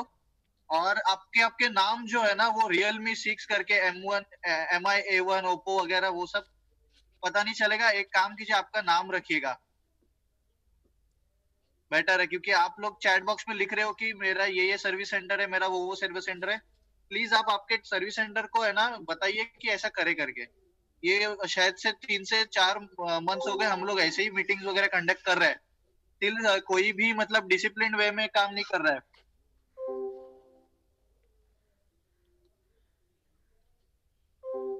क्या होगा कि टाइम बहुत ज्यादा जा रहा है और ये जो बंदा है ना इसको फिर निकाल पाऊंगा, नहीं तो फिर सभी को बाहर निकाल के मीटिंग में से फिर बाद में एक एक जो नाम रखेंगे ना और प्रॉपरली बताएंगे कि कौन है तो उनको ही लेंगे, अलाउ करेंगे मीटिंग में।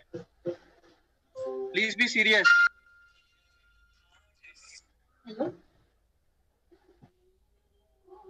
ओके, नेक्स्ट क्वेश्चन स्टेला के रिगार्डिंग।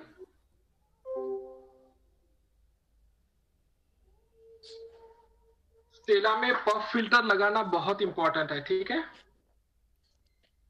राहुल मलाविया, क्या unmute and ask the question. Sir एक वीरेंद्र केसरवानी करके हमारा एक सर्विस सेंटर है, उन्होंने रेज हैंड किया है, उनको सर अनम्यूट करिए ना। खुद उसका वीरेंद्र केसरवानी। एक काम देखो, इसका जो फ्लो डायग्राम है ना, पहले आपका पानी आएगा इनपुट में, पानी आएगा, देन लीकेज वॉल से होकर के फिर सेडिमेंट और कार्बन में जाएगा, और सेडिमेंट और कार्बन का जो आउटपुट है वो एसवी में जाएगा। अगर आपका प्रेशर कम है, ठीक, तो एसवी ऑपरेट नहीं होगा, यानी सेडिमेंट के बाद ये पानी नहीं जाएगा, एसवी के बाद नहीं आएगा। सेडिमेंट के बाद तो आएगा बट एसवी के बाद नहीं जाएगा। आपको प्रेशर चेक करना है, अगर प्रेशर सही है तो एसवी का कनेक्शन चेक करना है कि एसवी का कनेक्शन जो जा रहा है वो कनेक्शन, या फिर एसवी के अंदर जो लग रहा है एलपीएस में जो लग रहा है वो कनेक्शन निकाल के फिर से लगाना है प्रॉपरली, ठीक। ये दो चीजें करनी है आपको, प्रेशर और एसवी का कनेक्शन, ठीक। अगर नया लगाया है तो सेडिमेंट के बाद तो आउटपुट आप निकाल लोगे। आप देखना एसवी में जो इनपुट जा रहा है ना, एसवी के इनमें, वहां से ट्यूब निकालिए, आपका पाइप निकालिए, वहां पे पानी जरूर आ रहा होगा अगर आपका सेडिमेंट और कार्बन चोक नहीं है, सही चल रहा है तो, ठीक है। एसवी के आउटपुट में नहीं आ रहा होगा, मतलब आपका एलपीएस काम कर रहा है, मतलब आपका प्रेशर नहीं है, और या तो फिर एसवी का कनेक्शन प्रॉपर नहीं है या एसवी खराब है, वो एक बार चेक कीजिए, ठीक।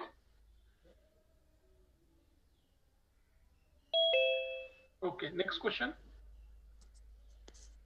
10 अपडेट करके कोई है वो आप अनम्यूट करो और आप क्वेश्चन पूछ सकते हो। अब्दुल, खुद अनम्यूट करना है और क्वेश्चन पूछना है, ठीक है।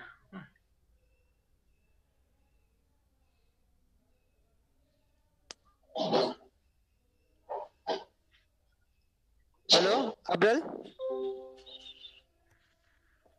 हेलो। हाँ हाँ, बोलिए बोलिए।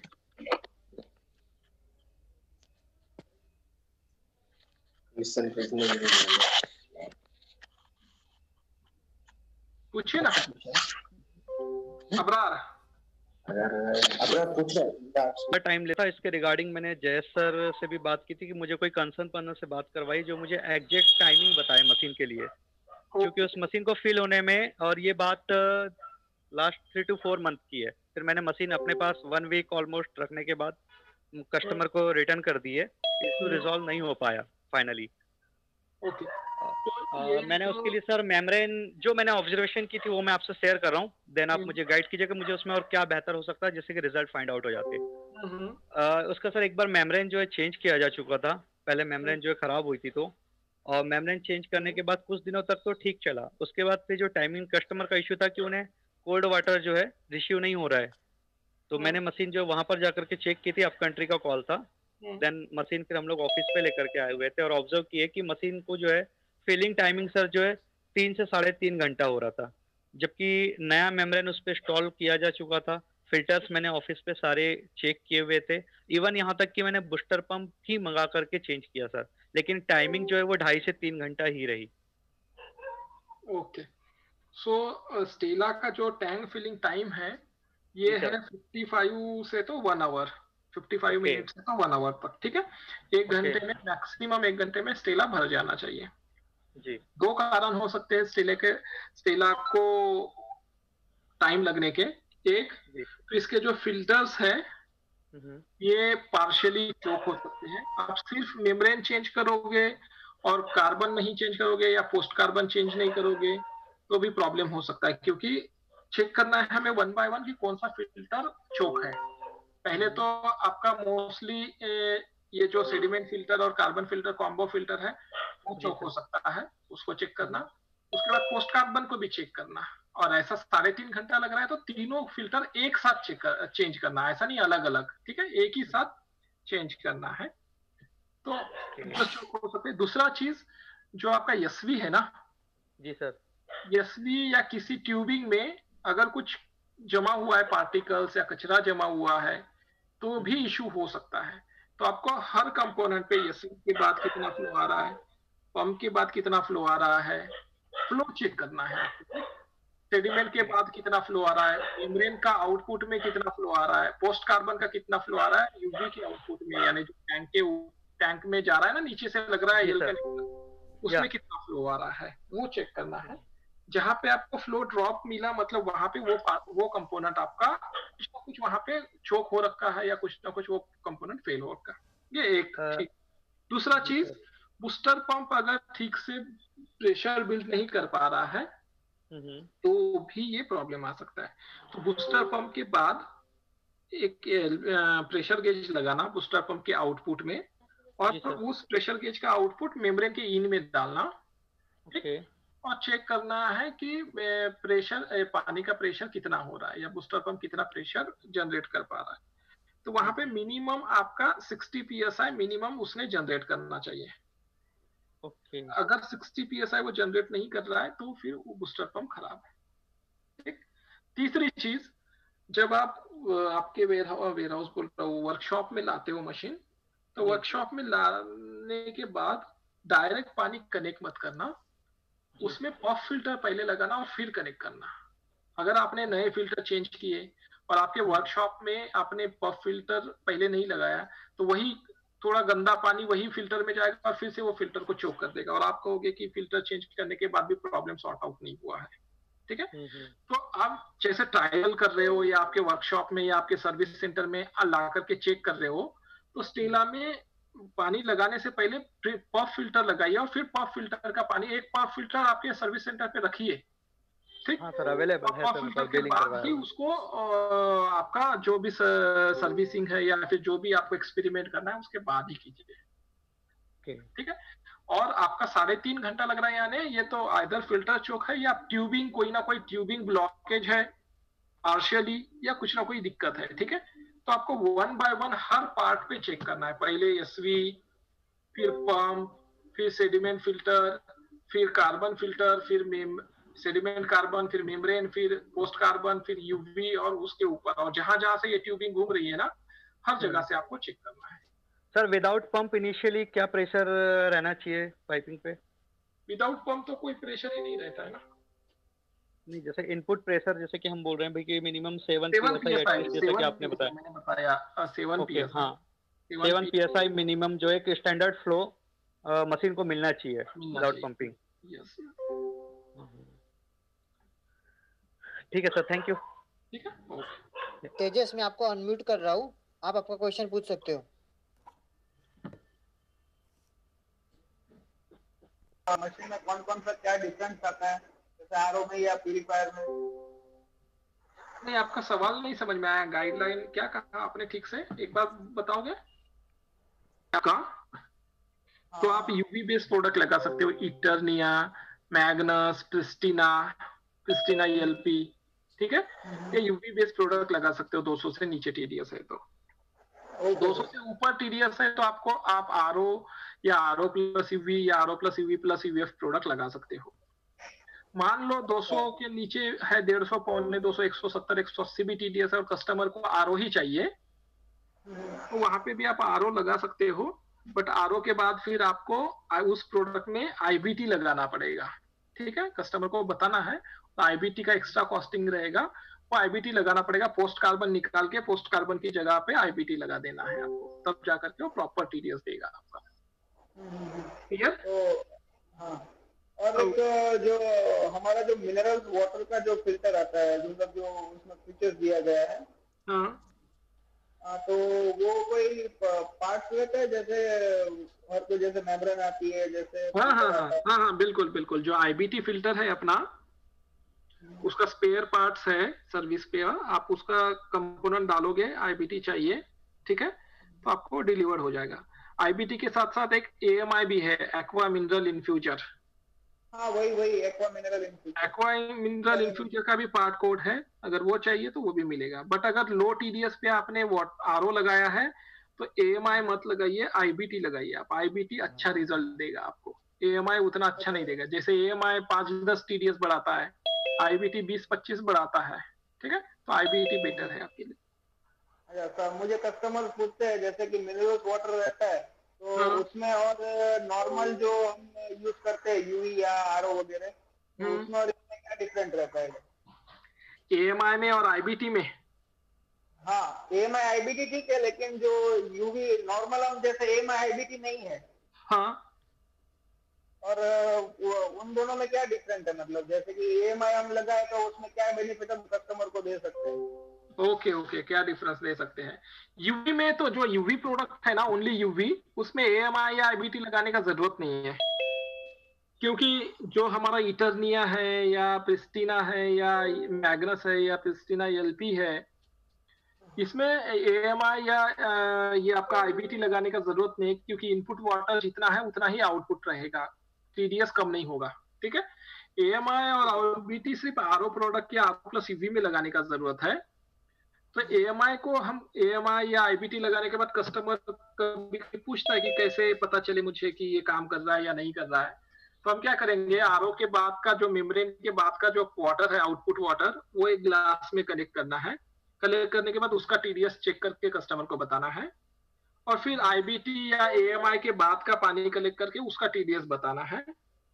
दोनों का जो डिफरेंस आएगा, मान लो आरओ के बाद का टीडीएस है 20 और एएमआई के बाद का टीडीएस है 25 या 30, यानी वो जो 10 टीडीएस या 5 टीडीएस बढ़ रहा है वो किसकी वजह से बढ़ रहा है? एएमआई की वजह से बढ़ रहा है।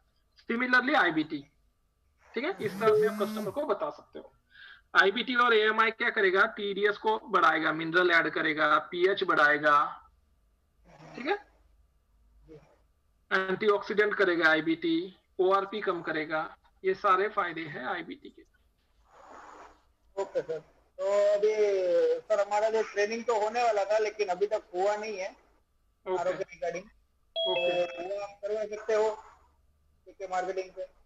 ओके, कहाँ से बात कर रहे हो आप? आज तो ये ट्रेनिंग ही हुआ है ना, ये आज जो मैंने बताया, अभी बाकी प्रोडक्ट भी बताने वाला हूँ, तो ये ट्रेनिंग ही है, ठीक है। तो आरओ प्यूरिफायर 200 से ऊपर लगाइए। आपके एरिया में कितना टीडीएस होता है इनपुट वाटर का? हमारे एरिया में टीडीएस होता है 150 से 200 के आसपास का टीडीएस होता है। 150-200 में तो आप यूवी लगाइए, और अगर कस्टमर आरओ ही चाहिए तो फिर आईबीटी लगाइए वहां पे। हाँ, और जैसे हमारा ये जो बोर का पानी जो हम बोलते हैं, जैसे कि जो जमीन से पानी निकला हुआ होता है, उसमें टीडीएस ज्यादा रहता है। कितना होता है उसमें? उसमें 600 से 700 टीडीएस होता है। हाँ, तो वो जो बोर के जमीन के पानी में आप आरओ लगाइए, अगर गवर्नमेंट सप्लाई कर रही है तो उसमें यूबी लगाइए। अच्छा अच्छा। और जैसे मैं कस्टमर को, जैसे हम वाटर कूलर हम जैसे सप्लाई करते हैं ब्लू स्टार का कोई कमर्शियल में, तो उसमें अगर जैसे 100% हो, जैसे है, तो उसमें हम प्यूरिफायर कितने कैपेसिटी का दे सकते हैं? मतलब जैसे बोर का पानी, मैग्नस यूवी जो है 120 LPH, हाँ वो लगाइए। पर लीटर 120 लीटर की कैपेसिटी है उसकी। हाँ, तो जैसे वहाँ पे तो यूवी है, चलो वहाँ पे मीठा पानी आ रहा है जैसे कॉर्पोरेशन का है। हाँ। तो अभी जहाँ पे कॉर्पोरेशन का पानी ही नहीं है, जो जमीन से पानी वो लोग निकाल रहे हैं, जहाँ पे जमीन का पानी है वहाँ पे मैग्नस 25 LPH या मैग्नस 50 LPS लगाइए। आरो है, वो आरो प्लस यूएफ है। मैग्नस बड़ा कमर्शियल प्रोडक्ट है जो वाटर कूलर के साथ लगेगा, ठीक है। तो वहां पे वो मैग्नस, उसमें दो वेरिएंट्स है, एक 25 LPH है 25 लीटर, और एक 50 लीटर का है। तो वो उनका कितना वाटर कंजम्पशन है, कितने लोग हैं उस ऑफिस में, या उस पे डिपेंड करके वो देखिए आप, और कौन सा कैपेसिटी का लगाना है, तो उस तरह से वो प्रोडक्ट लगाइए। Magnus RO plus UF 25 LPH, या फिर मैग्नस आरओ प्लस यूएफ ये 50 LPH। बराबर। हमारे मैग्नस में जो आपने बोला कि जैसे मैक्सिमम कैपेसिटी आपने 50 लीटर बोली, उससे ऊपर का भी आता है या मैक्सिमम 50 लीटर भी आता है? आरओ में मैक्सिमम 50 लीटर है और यूवी में मैक्सिमम 120 लीटर है। अच्छा अच्छा, ठीक है sir, thank you. Okay. Vijendra Keswani, मैं आपको अनम्यूट कर रहा हूँ, आप क्वेश्चन पूछ सकते हो। हाँ जी सर, आपको आवाज आ रहा है? विजेंद्र केसरवानी, श्री विनायक रेफ्रिजरेशन सागर।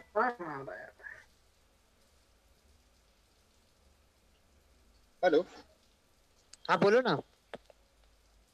जी जी बोलो। श्री विनायक रेफ्रिजरेशन से बोल रहा हूँ, विजेंद्र कुमार केसरवानी, सागर MP। बोलिए बोलिए।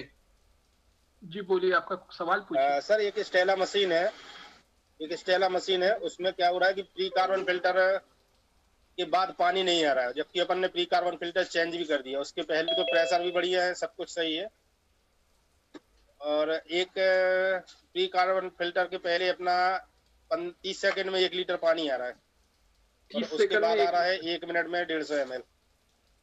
और प्री कार्बन के बाद कितना आ रहा है? लीटर पानी प्री कार्बन के बाद आ रहा है 100 ग्राम 100 ml। तो प्री कार्बन के बाद कहाँ से चेक किया आपने? प्री कार्बन के बाद चेक किया या फिर एसवी के बाद चेक किया? प्री कार्बन के बाद। तो फिर वो तो अभी चेंज किया, उसको नया लगाया उसमें प्री कार्बन। वो फिर से चेंज कीजिए, दूसरा लगाइए। हो सकता है उसमें नए में भी प्रॉब्लम है, पुराने में नहीं, वही मशीन भी ज्यादा पुराना नहीं सर, 15 दिन पुराना मशीन है। मशीन पुराना है, कोई इशू नहीं। अच्छा, 15 दिन पुराना है सर। प्री कार्बन आपने, मैं एक स्क्रीन दिखा रहा हूँ आपको, वो स्क्रीन एक दो सवाल पूछ रहा हूँ मैं आपको उससे रिलेटेड, जस्ट मुझे थोड़ा बताइएगा कि कहाँ पे आपने चेक किया। ओके।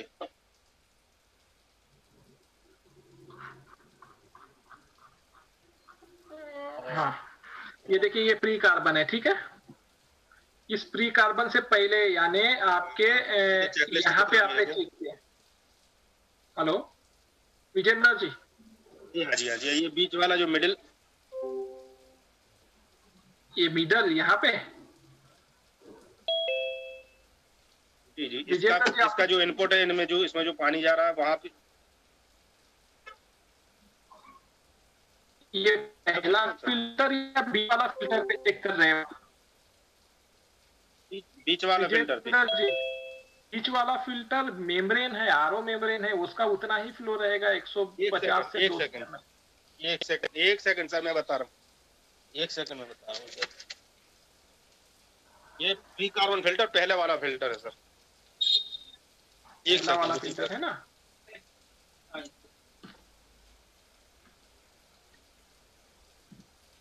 हाँ जी, प्री कार्बन।